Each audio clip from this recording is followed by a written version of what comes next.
Le aprecio a su directora, Zoe Robledo, que nos tome la comunicación. Zoe, gracias. Buenos días, ¿cómo estás? Muchas gracias, Luis, con el gusto siempre de saludarte. Igual, Zoe. Oye, cuéntanos, ¿qué pasa con los derechohabientes, con los pensionados del IMSS? ¿No les afectará para nada esta resolución? No, no hay ni, como se dijo, no se rasuran, ni se recalculan, ni se recortan las pensiones del IMSS. Quienes hoy las reciben, van a recibir siempre el mismo monto, y quienes empiecen a jubilarse en estos días y hacia adelante va a ser igual, es en el tope de los 25 salarios mínimos. Mira, lo primero que hay que aclarar es, uno, lo que resolvió la segunda sala de la Suprema Corte, no fue el pleno de la Corte, fue la segunda sala de la Corte, no es de obligación al Seguro Social. La ley de amparo, digamos que aplica para el Poder Judicial, para los tribunales, colegiados, etcétera, pero no para las instituciones de seguridad social. No es una orden para nosotros.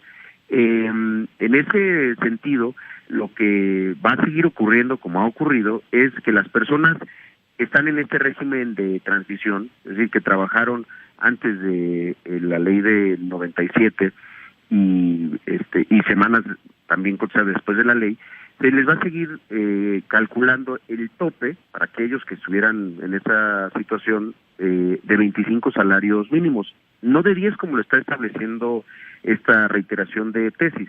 No es la primera vez tampoco que por eso reiteración justo, ¿no? En 2016 hubo una situación similar, en 2010 también una situación similar, pero para nosotros esta sentencia de la Corte no tiene aplicación para el IMSS, no la vamos a tomar como una orientación y vamos a seguir haciendo nuestro cálculo en 25 salarios mínimos, exactamente igual como se había hecho.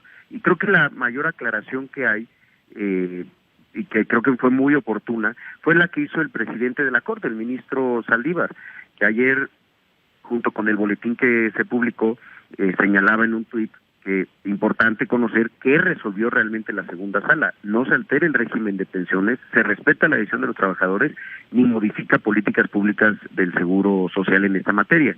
Y eso creo que es importante. Ahora, de cualquier manera, nosotros hoy vamos a celebrar una sesión extraordinaria del Consejo Técnico para aclarar que este criterio no es de aplicación para el IMSS. Dinos algo, Zoe, porque a final de cuentas el tema de pensiones también sigue siendo un problema independientemente de lo que ha sucedido con esta resolución, no de la Corte, como bien lo señalas, no del Pleno, sino de la Sala.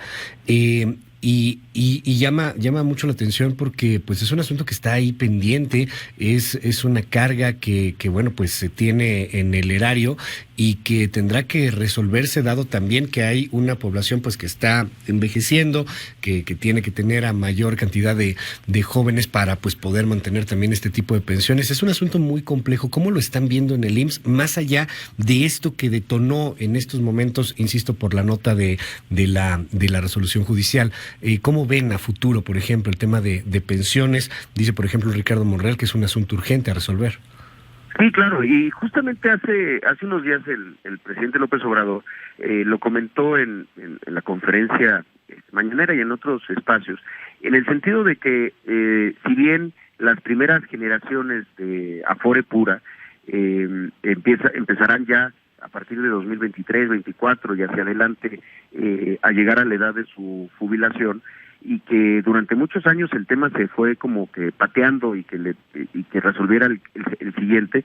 Decía el presidente que era un asunto de responsabilidad dejar esto arreglado y no pensar que el desorden, aunque sea para los próximos años y en otras administraciones, es la justificación para no hacer nada. En ese sentido, la Secretaría de Hacienda ha estado pues trabajando, recibiendo opiniones de muchos sectores de la economía, empresarios, cámaras y demás. Nosotros hemos participado en algunas de ellas.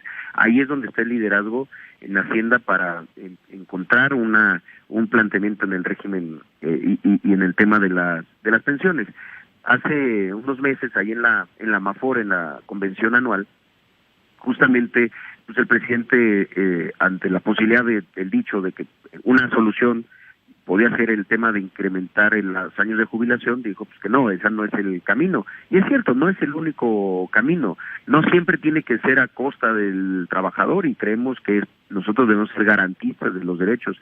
Y ahí hay otros elementos que son interesantes de analizar. Por ejemplo, cómo fortalecer una cultura de ahorro en el tema de la aportación voluntaria, que la gente pueda ir haciendo aportaciones de la misma manera como aporta para otras cuestiones. Ahí se ha estado trabajando mucho al respecto, y analizar todas las otras posibilidades.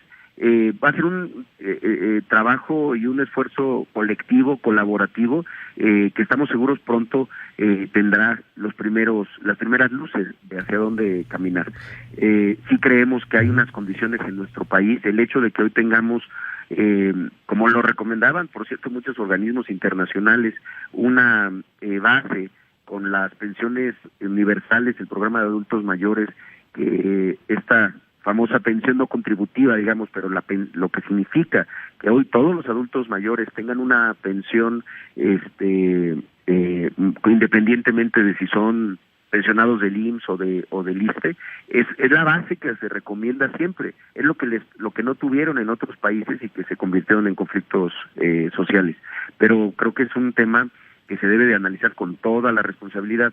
El asunto de pensiones es tan delicado. Veamos cómo esta resolución de la segunda sala, todo el ruido que ocasionó, a pesar de que no iba a ocurrir absolutamente nada. Entonces tenemos que ser ahí muy responsables y caminar siempre claro, escuchando a todas las partes. Y esto lo que le toca al Instituto Mexicano del Seguro Social, pero por ejemplo, de acuerdo a las declaraciones de Abraham Veladí, presidente de la Comisión Nacional del Sistema de Ahorro para el Retiro de la CONSAR, hoy se publica ahí en algunos medios este tema, pues el número de cotizantes podría ser muy bajo en cuanto a los que reciban una pensión, los que ya se van a retirar, sí, claro, por ejemplo. Es gravísimo, digo, no le toca, insisto, al IMSS, pero sí es un tema pendiente, urgente para el país, que vamos a hacer pues con muchos jóvenes hoy día que el día de mañana se retirarán, pero pues sin una posibilidad de tener pensión y un ahorro pues bastante bicoco, ¿no? Sí, y fíjate que hay uno de los temas en los que se puede y se está avanzando, es también acabar con muchas distorsiones. Por ejemplo, el famoso subregistro. Como lo hemos dicho, hay un outsourcing que es legal, que es permitido, pero hay otro que ha abusado y que ha dañado los derechos de los trabajadores. Y esto tiene que ver muchas veces con los modelos estos de subregistro. ¿Qué significa esto? Una persona lo registran ante el Seguro Social con un salario muy bajo, a veces el mínimo o 2 salarios mínimos, y le están pagando todo lo demás de otras maneras, muy sofisticadas a veces, ¿no? El problema es que esa persona pues está pensando que está construyendo su patrimonio en su pensión a partir de lo que percibe, aunque no sea lo que está registrado. Y ese subregistro no solo daña las finanzas del IMSS, sino que en el momento que ese trabajador se jubile, si alguien ganó, no sé, 20,000 pesos, pero lo tenían registrado con 7,000, pues la pensión a la que va a tener derecho es de 7,000, y cuando voltea a ver, pues entonces la empresa va a tener que hacerse cargo. O sea, y es evitar ese tipo de prácticas que se volvieron como muy comunes, muy normales, y que sí dañan de manera importante al trabajador. Pero es una sola parte, y así se componen, digamos, con varias piezas, todo este universo, todo este tema, este desafío que implica el régimen de pensiones. Pues estaremos atentos al tema. Zoe Robledo, te aprecio mucho que nos tomes la llamada en esta mañana y estamos al habla, si nos permites, para hablar de muchos temas. Muchísimas gracias, Luis, y encantado siempre de saludarte y de platicar. Es el director del Instituto Mexicano del Seguro Social.